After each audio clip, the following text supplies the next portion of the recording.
I am so excited for today's episode. We are going to be talking about how to make entertaining feel easy breezy.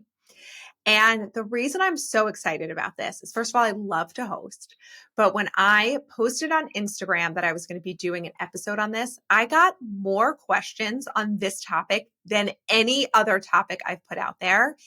And I think it is because so many of you who have been in my world for a while have finally gotten your homes so organized that you are ready to have guests over. And that makes me happier than you can ever possibly imagine. I love this so much. So I'm going to talk about how to make entertaining feel easy. And I'm going to weave the questions that I got on Instagram in with all of my tips. So I'm going to sort of say the question. I'm going to give you some answers and it's going to be a thing. We're going to love it. So the thing that I want you to know is that I don't cook. I don't like to cook and I am not a good cook. Nobody wants to eat anything I've cooked. And so when I host, cooking is not a piece of this. Now, my husband loves to cook and he's a good cook. And we host, I was going to say one party a year. We actually we haven't hosted it in quite some time. It's our annual vodka and latke Hanukkah party. So for that, my husband will cook. And for Thanksgiving, we cook. And we'll have some summer barbecues where we will grill. So that's not what I'm talking about here. What I am talking about is how do you host if you're not going to be cooking? Because a lot of times when we're hosting, we don't cook. So this is the formula that I want to share with you. How do you do it? How do you make it feel easy? How do you take the pressure off?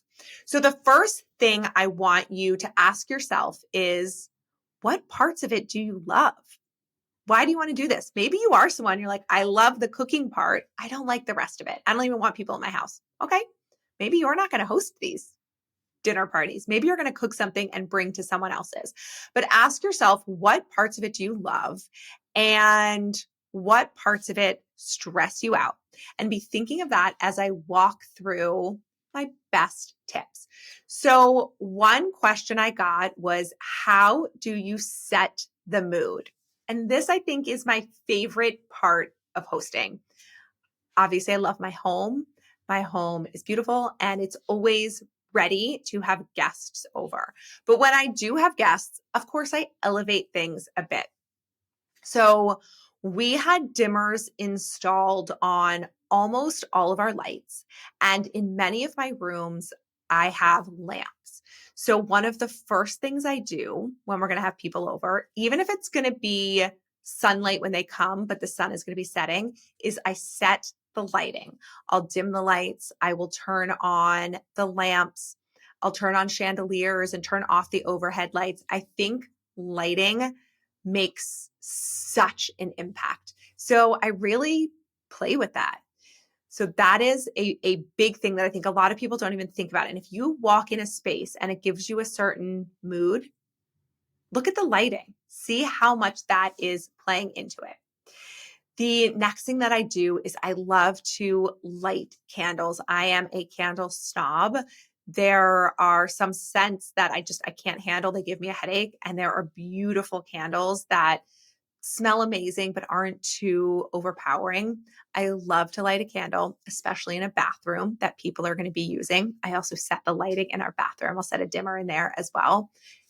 Everything, right? The whole experience. So you've got candles, you've got dimmers. My husband and I also spent a lot of time, mostly him, creating a several hours long playlist that we feel like is amazing for entertaining. We have a Sonos speaker that is in our living room, which is right off our kitchen. Most of the time when we're entertaining, it's in our living room / kitchen area. So we have a speaker that will play this playlist on. It's hours long. It spans multiple decades. The only real theme is that you can talk over it. You don't want the playlist to overpower conversation, but maybe a song on there will become a conversation piece, but it's not one genre. It's not one era. It really is all the things. And that's really fun. The other thing that I did, and this was a recommendation from a friend of mine who's an amazing hostess, and I never would have thought of this, and I'm so glad I did it. I went to Home Goods and I purchased all white serving pieces of all different sizes. Medium-sized squares, big-sized squares, slightly bigger-sized squares, rectangles, bowls of various sizes, all white, all super plain, all super inexpensive, because you don't want your serving pieces to compete. And there is something about having all white pieces that just makes it feel super cohesive. Again, it sets the mood that this is an up-leveled party. So you can see I've not even mentioned food or drinks, and you're already coming into my house and it is a vibe. The lights are dim, good music is playing, it smells nice, and I've got all matching serveware out. Really, give you a drink, you don't even care what you eat. So for those of you that stress about the food piece of it, recognize that it is certainly a component, but it is not the end all be all. There is so much that you can do to set the mood.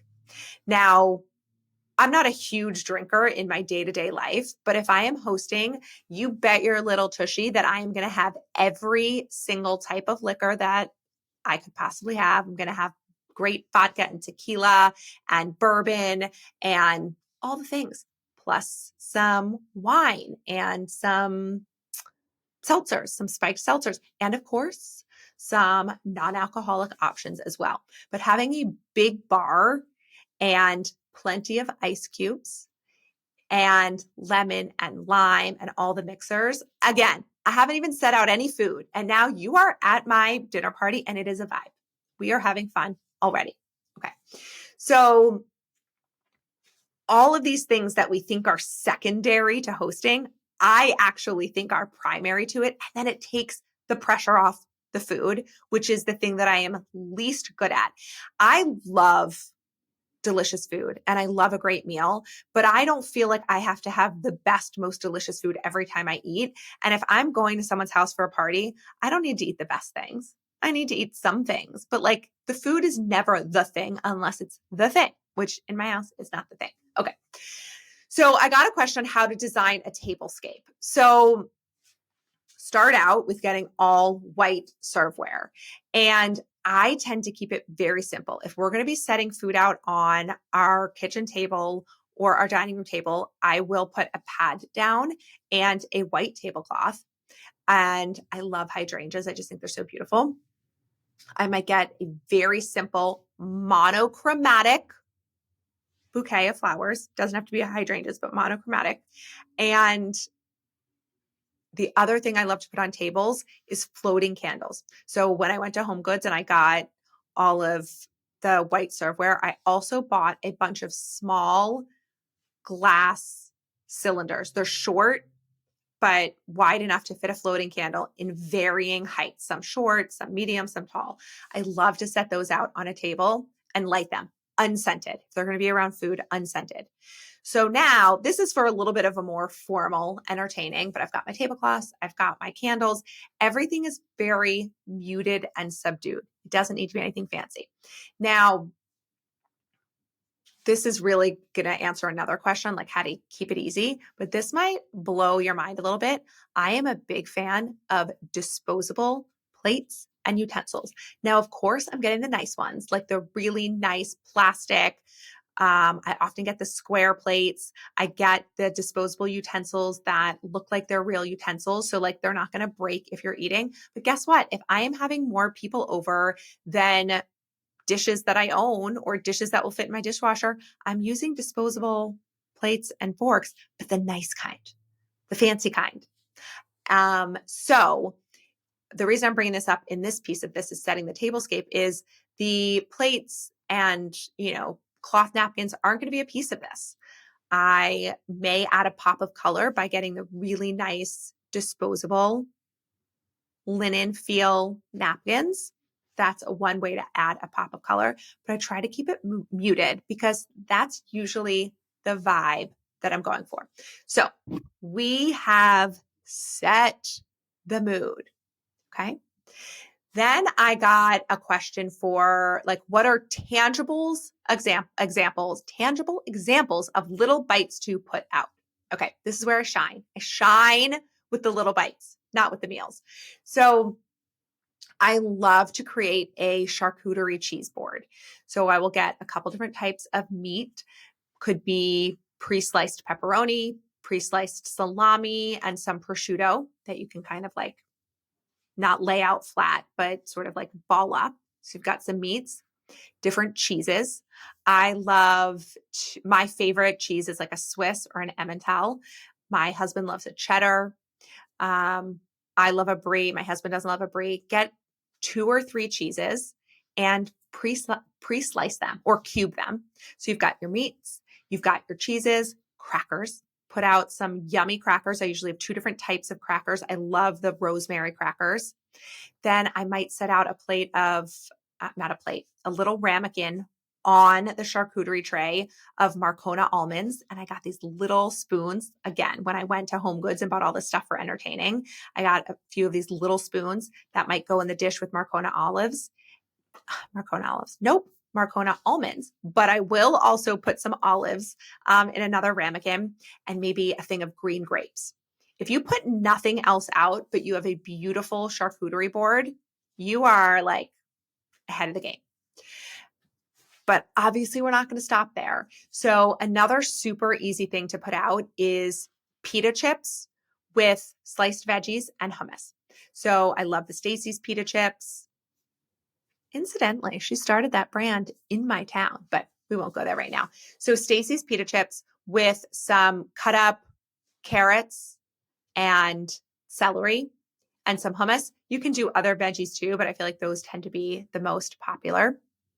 And then I love to get small bites of desserts, like, the little round brownies that you can get at Whole Foods, or you could get some bigger blondies that you cut up into squares, some lemon squares. I love a basic chocolate chip cookie.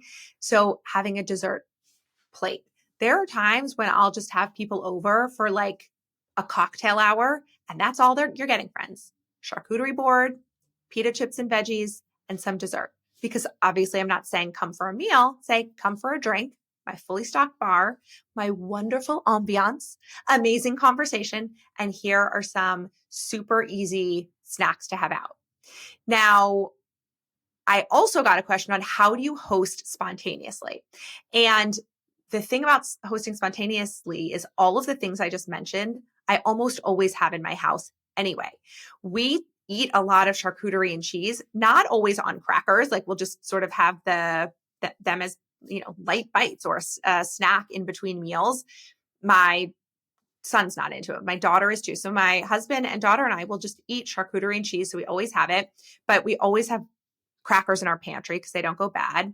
We always have veggies and hummus in the house. We'll often have pita chips. The desserts is the one thing that we don't often have just like on hand, a ton of nice desserts, but we could host spontaneously anytime because we always have drinks. We always have all of this serveware and the disposable ware, and we often have these foods. And I love, once you've set the ambiance, once you put out some nice things, order a couple pizzas if you need. Now, I'm going to get into food that we can serve later. Like I'm not going to say order pizzas, but if you are hosting spontaneously and you can put out some nice touches that seem super planned and up-leveled, then order some great pizzas and call it a night. Have an amazing night. So it doesn't need to be so serious. Okay, but let's talk about food. So one thing to really keep in mind if you're hosting is that everyone wants to bring something. No one's going to show up to your house empty-handed. And if you don't tell them what to bring, they're going to bring you a bottle of wine probably, which is great, especially if you're a wine drinker. Or you could ask each person to bring something. It is a little bit more work for them, but people want to bring something anyway. So you could ask a couple people to bring dessert. You could ask a couple people to bring an app. You could ask a couple people to bring a pasta salad or whatever it is. And you can tell them, feel free to go out and buy it. You do not need to make anything for this. So depending how many people you're having, have everyone bring something over. Tell them that you will put it in a serving dish, not to bring it in a serving thing, put it in whatever, and you'll put it out. That is one way to handle meals. The other thing is we did something so fun once. There is an amazing cheese shop in the town next to mine. We had them come and do a cheese tasting for us. So instead of a meal, we did this decadent cheese tasting. We got all the bread, delicious baguettes and all the crackers and whatever. And we basically filled up on cheese. I mean, that was perfection to me. So you could do something fun like that. Or if you want to bring in food, or heaven forbid you want to cook, think about family style meals. What is something that you can cook, like a one pan meal, like a lasagna, for example, maybe that you serve with a salad that everyone can enjoy together, where you're not having to worry so much about this timing with that and this and having multiple things in the oven. And is this going to be dried out? And is this going to cook? I mean, we do that for Thanksgiving, but for a dinner party with our friends, why stress like that?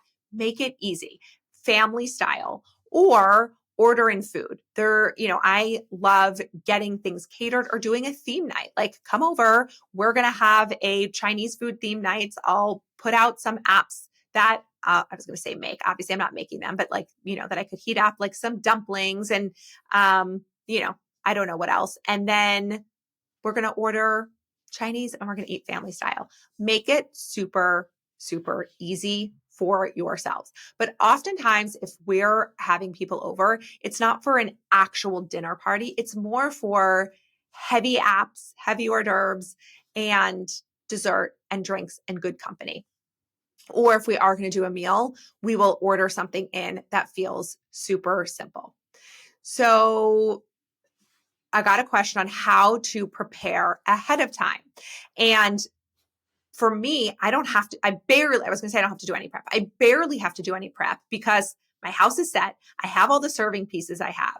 So for me, the prep ahead of time is obviously purchasing all of the groceries or liquor or lemons and limes that we'll need. And it's also telling people what to bring. That is a piece of your prep so that you know exactly what you need to fill in for and what everyone else is going to be bringing. And takes the pressure off you, takes the pressure off them. And it just makes it feel like not the biggest deal in the world if you're hosting. Now, I got a question on how to not stress about mess. So one piece of this is, like I said, I try to use disposable plates, cups, even disposable cups. I mean, I will totally bust out our real wine glasses if anyone wants to have a glass of wine. But if we're having cocktails, I get the really nice disposable plastic cups also. And that works out great. They also sell these really nice trash bags that stand up on their own. They're white. You can put them out around the room that you're in so that you don't have to deal with an overstuffed kitchen trash bag. So that is one way to minimize the mess. But I have also normalized taking our shoes off. When guests come to our home, with the exception of our vodka latke party where it is like dressed to be seen and you want to wear your heels or whatever, then I don't stress about it. But otherwise, people know when they come to our house, they're taking their shoes off. Do they think I'm weird? I don't know. Okay, I'm weird. I don't want your shoes on in this house. So I might tell people we're going to be shoes off. So wear cute socks or dress appropriately. And we're pretty casual, even though we have set this sort of up-leveled ambiance. We're casual. Come walk around my house barefoot. So I don't have to worry about that. And it's like, I don't really worry about what people think about me because I'd rather not stress about the dirtiness of my floor. Now, having said that, I made a critical error and I have a cream sisal linen bound rug in our entertaining room. That is the rug that is in the room that we entertain in.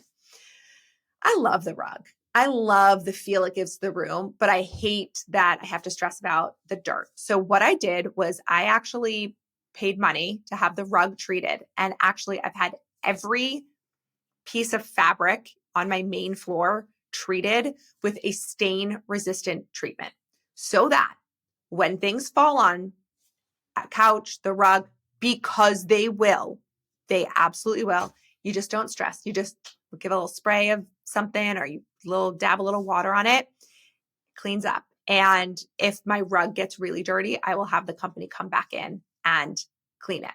Now, here is one major caveat. I do not allow red wine in the room with the white rug.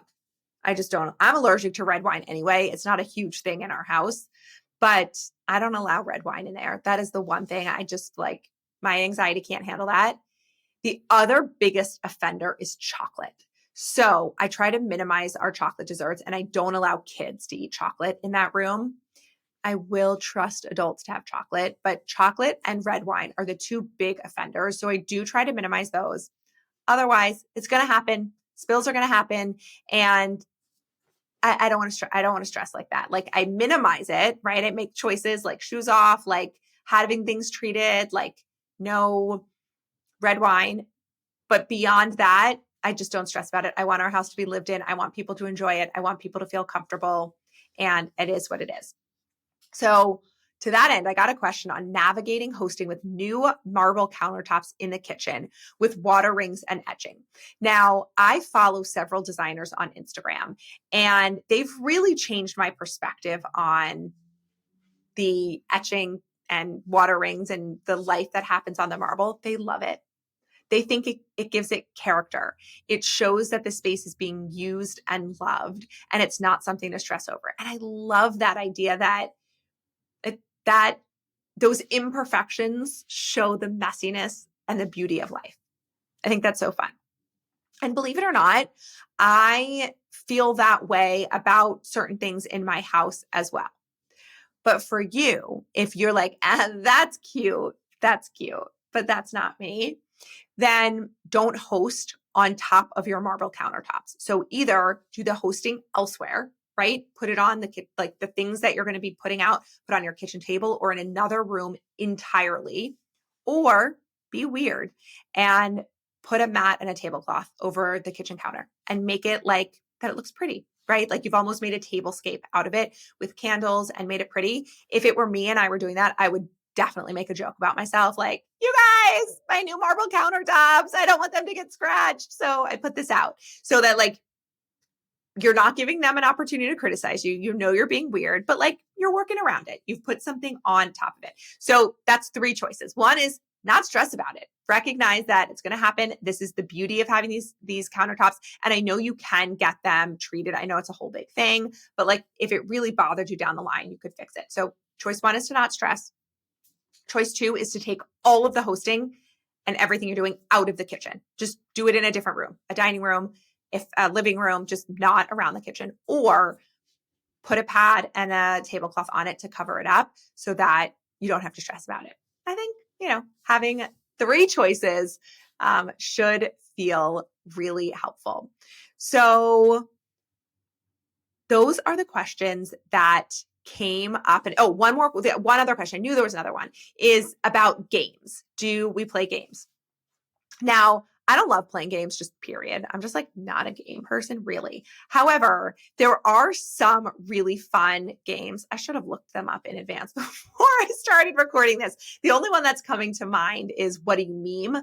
I think there's one that's called, is it called That's What She Said? No, maybe that's not what it's called. Anyway, there are some super fun adult games. I find with those that they are best towards the end of the night, when you've had a few drinks in you and you've got multiple people, but like you're ready to kind of like switch it up a little bit. I don't love games to be the main event. I would so much rather the talking and the drinks and the light bites and the music. Did I say music? Like all of that to really be the main event, and games sort of come later. But I do think it is fun to set some games out, just to have even not because there's a lull in conversation, but just because it is something fun to do. Okay, that was a lot. But I want you to love hosting because it can be so fun. And I want you to realize through everything I've shared that you can do it in a way that is easy, where it doesn't require a ton of prep time. Like I always have all the disposable things that I mentioned. I always have those on hand. We always have a fully stocked bar. We often have a lot of these snacks. So when we're hosting, it's just a matter of getting the food, telling people when to come. And then usually an hour before people come is when I will start setting the lights, lighting the candles, turning on the music, start setting out food. I'd like to give myself a good hour. That's it, a good hour. And then when you've used mostly disposable things, clean up realistically can take you 30 to 45 minutes. For even having like a really good sized party, throw everything out. Obviously, all the serveware is going to need to be washed or, put in the dishwasher or hand washed, maybe a combination. Run a quick vacuum, wipe off surfaces, blow out candles, turn off the lights, and you're done. It doesn't need to be a massive production. And I love it. I love being in my house, shoes off, good food, great ambiance, great company, great conversation. So think about what you could do to make it feel really easy and really fun, because you've gone to all the trouble of getting your house completely organized. Let's enjoy it. Let's have people over. Why do we have these houses anyway, if we're not going to have people in to come hang out with us? So I will be so curious to hear what pieces of this resonated with you. Because like I said, so many of you were interested in this topic. So try pieces of this. Let me know what worked. If you have any other tips of your own, let them know. Let me know. And I'll share with the rest of our community, because I know everyone is super interested in this topic. And here's to posting some incredible evenings this fall. Let's do it, friends.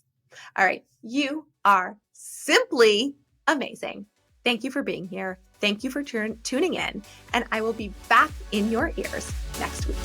Have a good one, friends.